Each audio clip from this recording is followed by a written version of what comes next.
Is it really the right time to sell your house and buy another house? You might have that dream home in mind, but it's not a seller's market. And is it a wise decision to move forward if it's not a seller's market? My name's Aaron White. I'm a realtor with the A-List team, and the two concerns I see most regularly is A, I just don't have the equity I need in order to make that move in that home, or B, I just can't bear to get rid of this 2 or 3% interest rate that I have. It's an amazing deal, and I would just be stupid to ever get rid of that. In this video, we're going to be diving into those 2 points in a little more detail and giving you examples of clients that we've helped that actually came out financially better even though they sold their home in a non-seller's market. We're also going to give you 5 easy, free steps that you need to take in order to figure out if this is a right fit for you. It's not a right fit for everyone, but there are people that it is. For context, we're in the middle of 2025, and I'm hearing this quite a bit because in Houston, the market is relatively flat. In some neighborhoods, it's up 2%, some neighborhoods it's down 2%. And a lot of people have these concerns about equity and interest rates, and should they make that move to get that dream home? All right, so let's start off with the equity question. If you're wondering, should I sell because I don't have enough equity, you need to remember that A, you're gonna sell a house in the same market that you're gonna buy a house. So if you are suffering on price, most likely, if you're moving it from Houston to Houston, that is, you're going to buy in that same market where that seller is facing similar conditions that you're facing in. So you might end up finding that really it's a wash. And the second point I wanna make here is that a lot of people like to say, hey, my neighbor made $50,000 and I don't want to make $40,000 because I just am not making this. But at the end of the day, keep in mind that most cases when you're selling a home and taking that equity that you've earned, it oftentimes ends up buried in that house that you're going to buy. So it's not really money that you're making. And although there may be a little bit of a bragging right, like, hey, they did 10,000 better than me, it might not be a really big deal when you're looking at a cost basis. The real key thing you need to know is what are your costs for purchase and the costs for your monthly payment in that new house. And of course, the second point, we talk about interest rates. It's really hard to leave that 2 or 3% interest rate because, I mean, let's just face it, over the water cooler, we love to tell people about how we got such an amazing interest rate at our home. And there's some bragging rights that go along with that.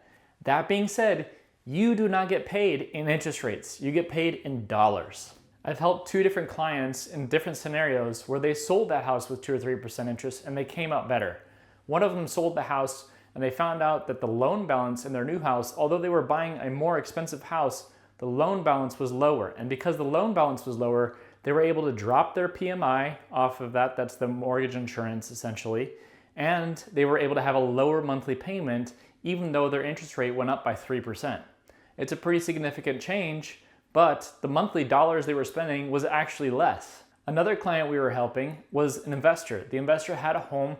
It was $300K in value.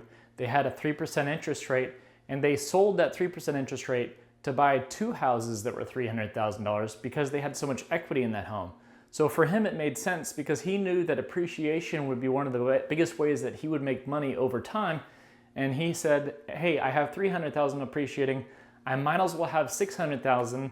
And in about 5 or 8 years here, I'm really gonna benefit from that investment. So here are the 5 simple, easy, free steps that you need to take to figure out if it is a good fit for you to sell in this market and buy another house. Step number 1 is get a CMA for your house that you live in. That's a comparable market analysis.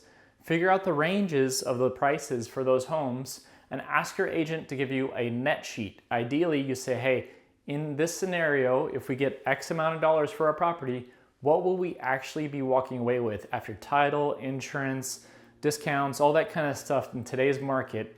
Get an estimate of how much money you would actually walk away with. Step number 2 is talk to your lender. Get pre-approved for a loan to buy another property. Figure out what your interest rates are, and now you'll have a better idea of what the costs are. Step number 3, go back to your realtor and ask them to set up a search for that dream home of yours, the one with the big game room or the big outdoor grill, so on and so forth, and start looking at properties. Ask your realtor and your lender to look at specific properties that are of interest and would be like the property that eventually you want to buy. This will give you a budgetary idea of taxes, insurance, mortgage payment, all so on and so forth, and you'll be able to compare this with your previous mortgage payment and the net sheet to figure out what your down payment is and figure out the math behind A, what is your down payment, and B, what is your mortgage going to be when you go into a new property.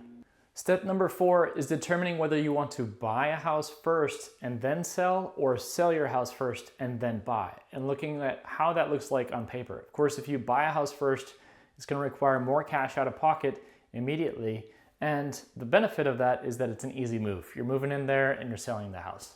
If you sell your house first, the benefit is you know exactly what you're going to walk away with when you go to buy that next property, and that'll give you a clearer picture. Plus, you don't have to have all that cash on hand in order to go buy that second house, because you'll be using the cash from your sale to go buy that property. The last step of the 5 steps is an easy step. It's really looking at the value or the benefit that you get from that desired home. Maybe having a pool, being closer to your school, being closer to work. Whatever that value is, does it change your life enough for the cost difference? Of course, if you're paying less, then it's just a no-brainer. You might as well move forward. But if it is a little bit more, how much more is it actually in dollars? And is the dollars actually worth the expense? I hope this helps summarize things for you. It's not a lot of work for a realtor to give you realistic numbers on what your costs might be and your expenses might be, and kind of project this for you. So reach out to us, and we hope to see you at the closing table.